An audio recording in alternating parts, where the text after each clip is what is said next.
Fala galera do Rádio Oposto, sejam todos muito bem-vindos, espero que vocês estejam empolgados para mais um vídeo resolvendo um casinho de coisas do dia a dia que acabam colocando medo na gente. Imagina, você tá lá, dor abdominal e, nesse específico, o paciente que já tem uma dor crônica vem fazer o exame com você está esperando que vai ser um exame molezinha e você acaba encontrando diversas alterações num exame só. Vamos falar sobre isso, vamos falar sobre esse fígado que você já viu e vamos te falar de uma das coisas mais importantes que tem no exame que eu costumo apelidar de reflexo do já achei.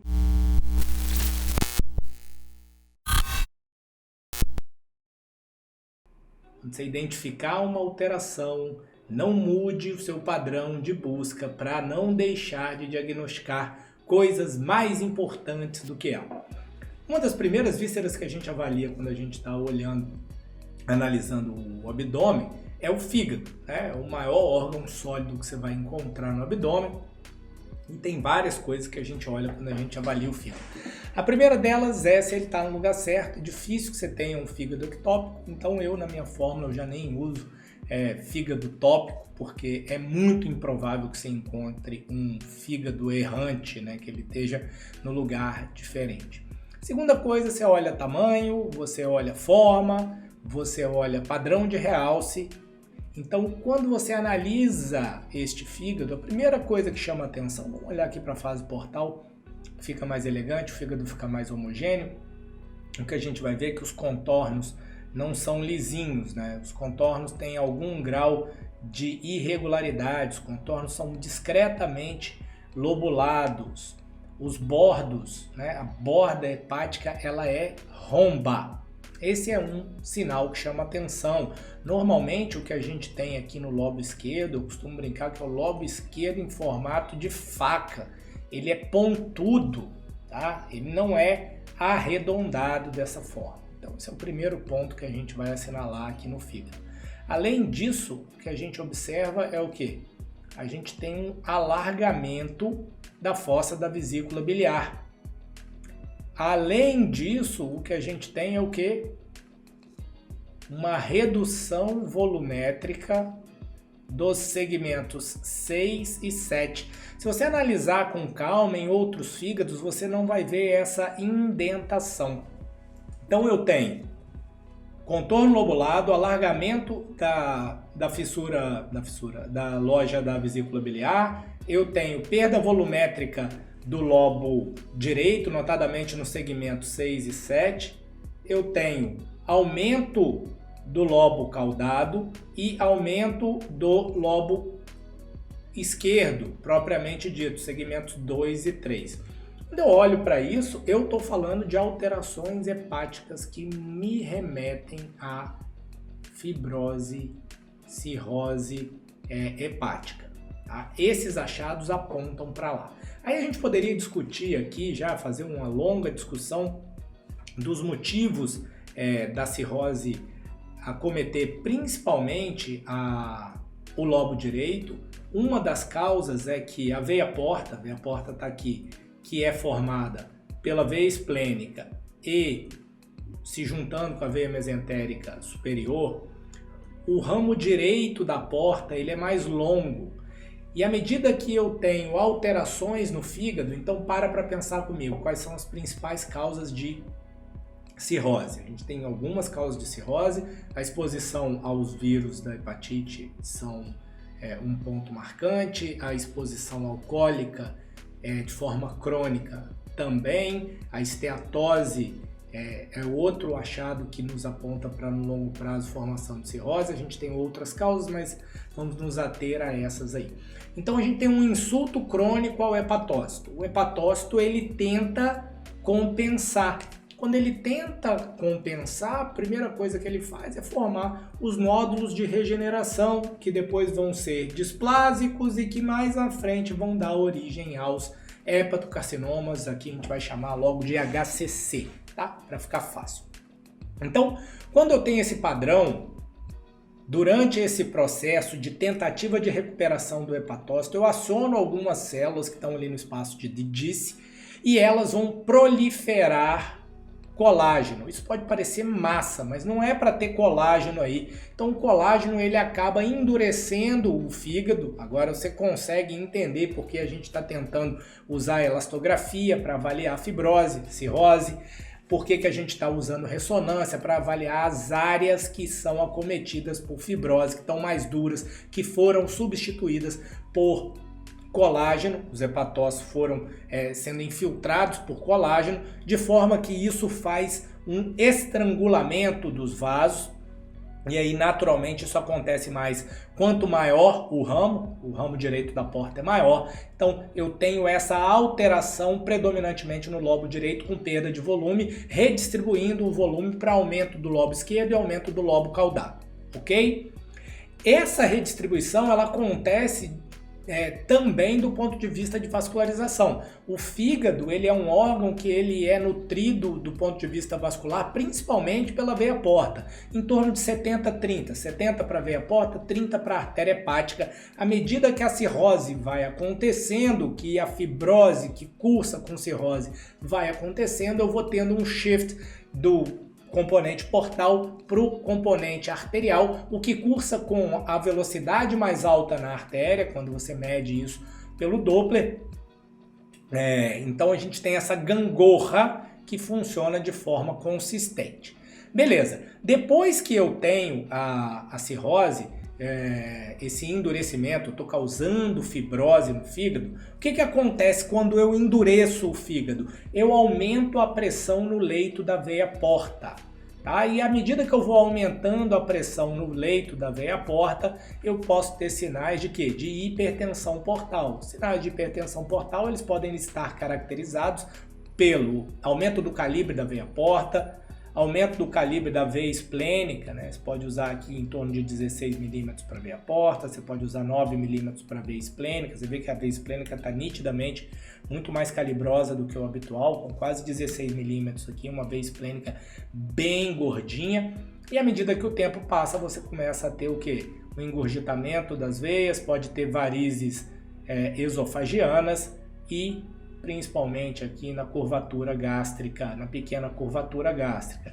À medida que você tem um aumento mais evidente da pressão no sistema porta, você acelera a velocidade da artéria hepática e vai tentando fazer shunts, de forma que o fluxo, quando você faz o ultrassom, ao invés dele ser hepatopetal, ele pode passar a ser hepatofugal, porque os shunts jogaram sangue arterial no leito do sistema porta e ele vai drenar por outro caminho. O sangue vai mudar o seu trajeto.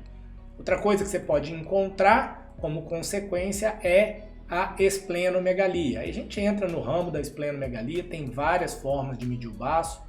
Você pode fazer essa medida no eixo vertical, talvez a medida mais comum seja a medida que a gente faz no ultrassom, que é o eixo longitudinal do baço, usa-se o valor de 12 milímetros. Para você que lauda muito oncológico e lauda PET, a gente tem os critérios de Deauville. O critério tomográfico para você avaliar o baço é que ele tenha nesse eixo vertical, crânio caudal, do baço maior do que 13 centímetros, você vai pensar em acometimento pela doença de base. Você tem algumas formas de calcular o índice esplênico, então você calcula o maior eixo vezes esses dois eixos aqui, né, o antero-posterior e o transverso.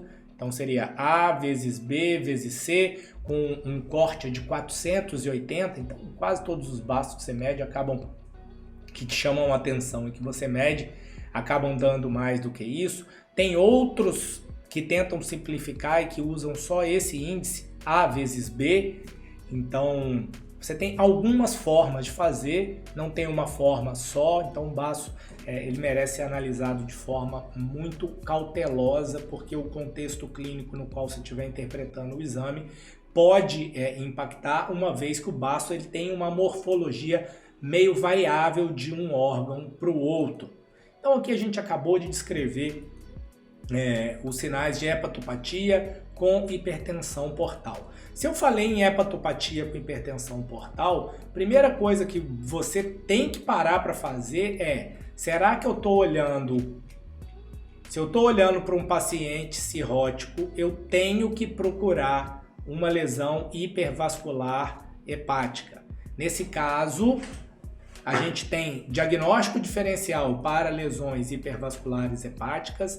À medida que eu encontro uma lesão hipervascular num fígado cirrótico, eu já estou falando de quê? De hepatocarcinoma. Então, estou apontando para este caminho. Você vai procurar na fase arterial tardia, que é a fase mais adequada para você fazer isso.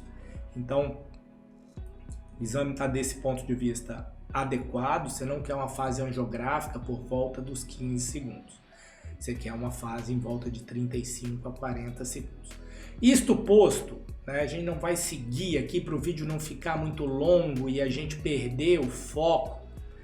A gente tem um paciente que tem uma cirrose que merece ser investigada, com sinal de hipertensão portal. Né, na verdade, ele tem uma hepatopatia crônica que merece ser investigada, né? Que aí você pode ter cirrose, você pode ter esquistossomíase, né? No Brasil isso não pode ser esquecido nunca. Isto posto, o que acontece muitas vezes é que quando a gente faz um diagnóstico importante que a gente não sabia, a gente subconscientemente para de prestar atenção nas outras coisas. E as outras coisas, às vezes, principalmente quando o paciente é de mais idade, então você vê que ele tem uma idade porque a próstata está um pouco maior que o habitual, é você não procurar, principalmente, vísceras ocas. Olha esse caso aqui, eu vou seguir com vocês desde o reto, mesorreto. Pronto, agora eu estou aqui na transição colo retal, aí eu venho para a cavidade peritoneal.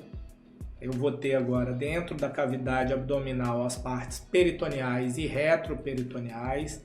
À medida que eu chego aqui no cólon descendente, que é a moldura, que é o cólon ascendente do lado de cá, já com conteúdo fecaloide, uma diferença expressiva do calibre. À medida que eu chego aqui, olha o que eu encontro. Tem uma lesão grande, tá? Polipoide, no interior do segmento descendente, associada ao quê? A um espessamento parietal da transição dos cólons transverso e descendente, um espessamento parietal nítido. Do lado desse espessamento parietal eu tenho borramento da gordura e linfonodo proeminente. Então, quando eu olho para isso, eu sou obrigado a pensar numa neoplasia.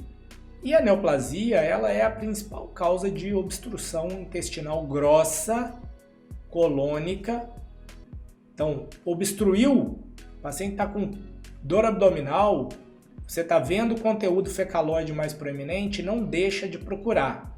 Encontrou hepatopatia, encontrou algum outro achado, não deixa de procurar. Então, quando a gente põe isso tudo junto, a primeira coisa que você tem que ter na sua cabeça é: eu tenho sinal de hepatopatia crônica com hipertensão portal. Isso aí você vai investigar vírus, você vai investigar esquistossomose, você vai utilizar marcador de alfa-fetoproteína para ver se a gente tem um HCC aí que merece ser investigado com um exame mais específico, mas não pare de procurar, porque parando de procurar você pode se concentrar nessa hepatopatia crônica e mandar para casa o paciente com uma neoplasia colônica, que o próximo passo aqui é fazer o quê? Obstruir. E aí você vai precisar operar esse paciente obstruído, que é um cenário clínico muito mais complicado para o cirurgião do que poder fazer a cirurgia em âmbito eletivo. Então espero que você tenha gostado dessa revisão. Se você gostou, deixa seu comentário aqui embaixo. Se você tem algum comentário que possa enriquecer a nossa discussão para que todos possamos aprender e evoluir juntos, eu vou ficar muito grato de você deixar aqui embaixo. E não se esqueça de conferir se você já assinou o canal. Se você não assinou, me dê essa moral. Se você assinou, não deixe conferir, porque eventualmente o YouTube pode te desassinar. Então, a gente se vê no próximo vídeo.